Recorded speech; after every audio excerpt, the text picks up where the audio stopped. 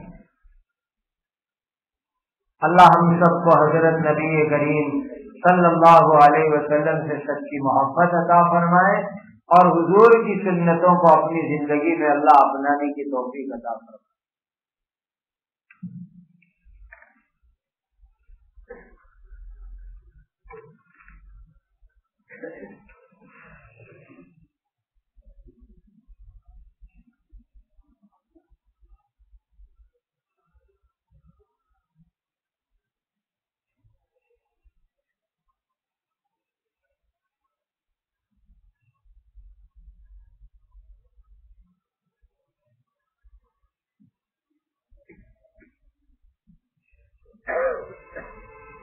بھائی ایک سوال ہے،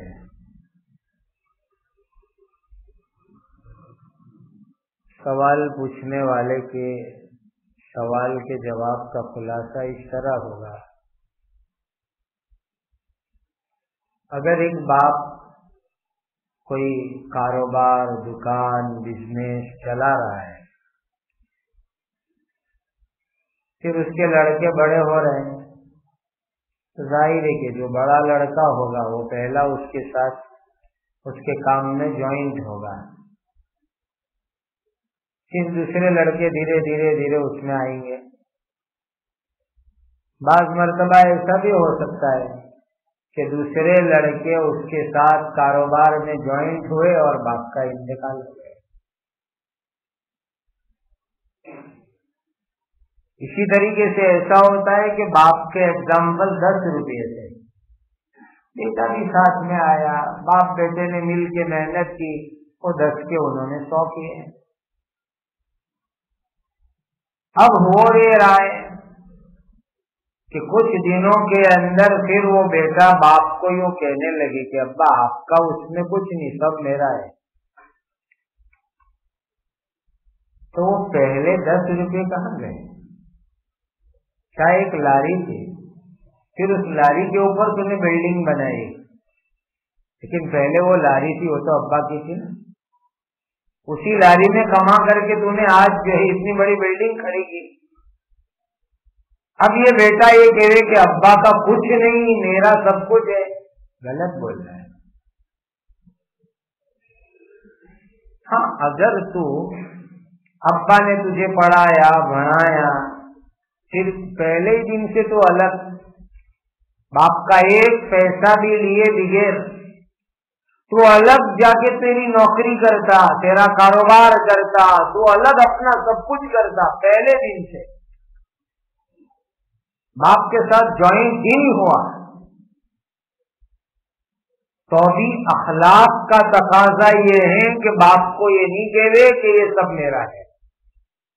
اس لیے کہ تیرے باپ نے تجھے پڑھایا، بڑھایا، بڑا کیا، عقل ہوشیاری دلوانے میں مدد کی تیرے باپ نے، تو جا کے تو تیرے پیر پہ کھڑا ہوا.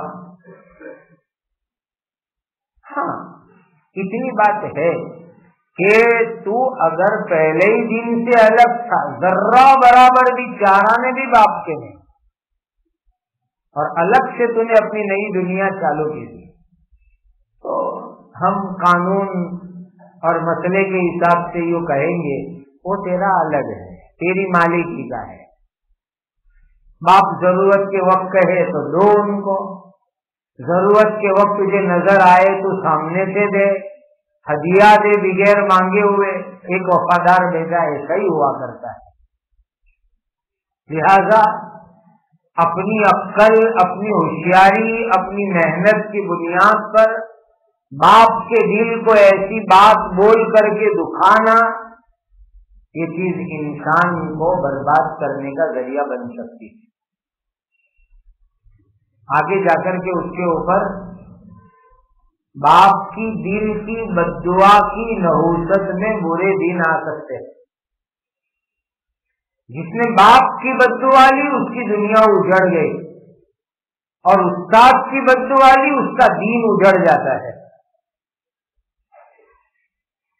اسی لیے کبھی بھی اپنے باپ کو دل میں ٹھیس پہنچے ایسی باتیں نہ بولا کرے. حاجی عمر دین راجستھان والے بیمار ہے، اللہ ان کو اپنے فضل کرم سے شفا عطا فرمائے، پوری امت کے تمام بیماروں کو اللہ اپنے کرم سے شفا عطا فرمائے۔ الحمدللہ رب العالمین، سبحان اللہ و بحمدہ، سبحان اللہ العظیم، سبحان اللہ و بحمدہ، سبحان اللہ العظیم، سبحان اللہ و بحمدہ، سبحان اللہ العظیم۔ اللہم صل صلاة کاملہ وسلم سلاما تاما علی سیدنا محمد تنحل به العقد وتنفرج به الكرب وتقضى به الحوائج وتنال به الرغائب ويستسقى الغمام بوجهه الكريم وعلى آله وصحبه في كل لمحة ونفس بعدد كل معلوم لك يا رب صل وسلم دائما أبدا على حبيبك خير الخلق كلهم يا ذا الجلال والإكرام۔ اللهم اغفر أمة سيدنا محمد صلى الله عليه وسلم، اللهم ارحم أمة سيدنا محمد صلى الله عليه وسلم، اللهم تجاوز عن أمة سيدنا محمد صلى الله عليه وسلم، اللهم اصلح شأن أمة سيدنا محمد صلى الله عليه وسلم، اللهم انصر أمة سيدنا محمد صلى الله عليه وسلم۔ ربنا لا تجعلنا فتنة للقوم الظالمين ونجنا برحمتك من القوم الكافرين۔ ربنا عليك توكلنا وإليك أنبنا وإليك المصير، ربنا لا تجعلنا فتنة للذين كفروا واغفر لنا ربنا إنك أنت العزيز الحكيم۔ اللهم استر عوراتنا وآمن روآتنا، اللهم استر عوراتنا وآمن روآتنا، اللهم استر عوراتنا وآمن روآتنا۔ ربنا آتنا في الدنيا حسنة وفي الآخرة حسنة وقنا عذاب النار۔ اللهم إنا نسألك من خير ما سألك منه نبيك سيدنا محمد صلى الله عليه وسلم، ونعوذ بك من شر ما استعاذك منه نبيك سيدنا محمد صلى الله عليه وسلم، وأنت المستعان وعليك البلاغ ولا حول ولا قوة إلا بالله العلي العظيم۔ وصلى الله على النبي الكريم، سبحان ربك رب العزة عما يصفون وسلام على المرسلين والحمد لله رب العالمين۔